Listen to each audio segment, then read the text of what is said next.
Have you ever seen someone's life get completely wrecked over one old mistake? That's exactly what happened to David. An old insensitive social media post from his past suddenly resurfaced, and the internet exploded. The backlash was instant and brutal. He was canceled. The label stuck to him like glue. His employer fired him, citing damage to their reputation. Friends who he thought would have his back suddenly vanished, ghosting his calls and texts. He was completely alone, watching his life crumble in real time. The digital mob showed no mercy, and David was left with nothing but the echoes of online hate and the crushing weight of his mistake. He spiraled into a deep depression, overwhelmed by shame and regret. Every notification on his phone was a fresh wave of condemnation.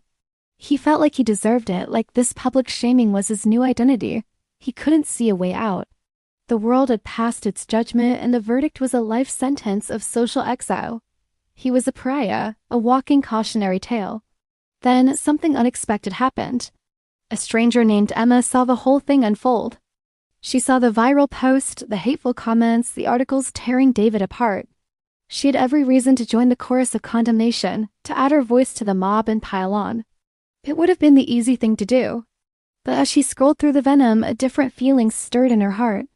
She saw a broken man, not just a headline. Instead of typing a hateful comment, she paused. She felt a nudge, a whisper of compassion in the midst of the chaos. It was a feeling she recognized as a call to a higher standard, a standard of grace. Instead of going to her keyboard to attack, Emma went to her knees to pray.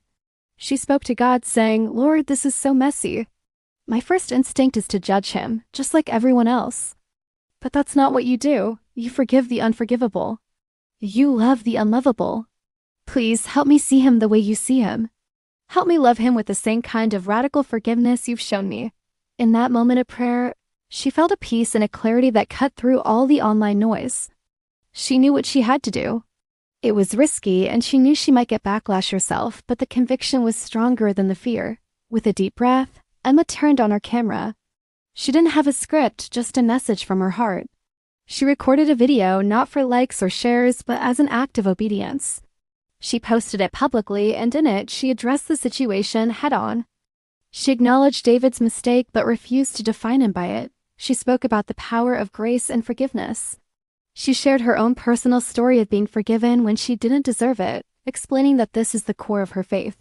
She looked directly into the camera and said, "I forgive David." She asked others to consider what true justice looks like and whether it leaves room for redemption. She ended her video with a simple, powerful plea for compassion, challenging the very foundation of cancel culture. The video went viral, but this time for a completely different reason. It was like a cool drink of water in a desert of hate. Emma's message of grace resonated with thousands, then millions. A counter-movement began to bubble up. People started commenting, "If she can forgive, so can I." The narrative shifted from condemnation to conversation. People started sharing their own stories of making mistakes and needing a second chance. The wave of positivity was overwhelming. Amazingly, the change wasn't just online. Companies who had previously shunned David started reaching out. He received multiple job offers, not just in spite of his past, but because of the grace that was shown to him. David, seeing this incredible turn of events, found the courage to speak up. He shared his own story, not just of his mistake, but of his journey to redemption and how this experience brought him back to his faith. The story doesn't end there. Emma and David eventually met. They became close friends, bonded by this extraordinary experience. They realized they had a shared purpose. Together, they started a mentorship program helping others who have been caught in the crossfire of cancel culture. They began to teach people, both the canceled and the cancelers, about the principles of grace, forgiveness, and restoration. They used their platform to show that there is a better way to handle our mistakes and the mistakes of others, a way that doesn't destroy but instead seeks to rebuild. They became a living example of how a single act of courage and compassion can change lives and even challenge a toxic cultural trend. So, what can we take away from this incredible story? It's a powerful reminder that our God is a God who loves sinners. He doesn't wait for us to be perfect. He meets us in our mess. David's story shows us that public shame doesn't have to be the end.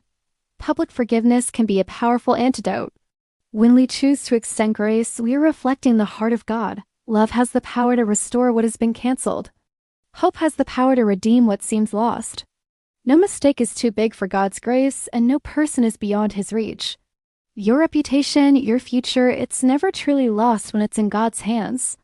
Remember that the next time you see someone being torn down, you could be the Emma in their story. Thank you so much for watching. If this story touched you, please like, share, and subscribe for more content that inspires hope. See you next time.